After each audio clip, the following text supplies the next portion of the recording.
লাইভে এলাম চলে, বসে পড়লাম ফোন খুলে, সংসার পাতি কাজকর্ম শিখে দিয়ে তুলে। লাইভে জয়েন হওনি যারা, শিগগিরই জয়েন হয়ে যাও তারা। উফ, তখন থেকে বিরক্ত করছে এই মশাটা হত ছাড়া। কেউ বুঝো না আমায় ভুল, আমি দিচ্ছি না তো ভুল। বিশেষ কাজে একটা লাইভে এসেছি, সেটা হলো ঠিক করতে আমার চুল। আমাকে ফলো করবে যারা, ফলো ব্যাক পাবে তারা। ফলো আমি কাউকে করি না এই লেনদেন ছাড়া। এই তো এবার গুরু কমেন্ট আশা করেছে শুরু, পড়তে আমি শুরু করে দিই, কুচকে আমার ভুরু। দাদা আমি চালাই অটো, আমার হাইটটা একটু খাটো, সময় করে তোমার একটা দেবে আমায় ফটো। মনে হচ্ছে আমার ফ্যান, ফটোর জন্য ঘ্যান ঘ্যান। কি করবে বলো ভাই, ফটো চাইছো কেন? আমার ছেলেটার খুব বায়না, খাবার খেতে চায় না, তোমার ফটো দিয়ে ওকে ভয় দেখিয়ে খাবার খাওয়ালে হয় না?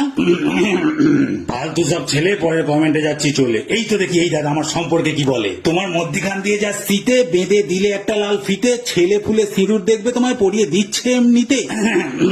পরের কমেন্টে যাই, মডেলিং করবে তুমি ভাই, তোমার মতোই ফেস একটা আমরা খুঁজছি তাই। দোকানে ফটো মারা থাকবে সে তো,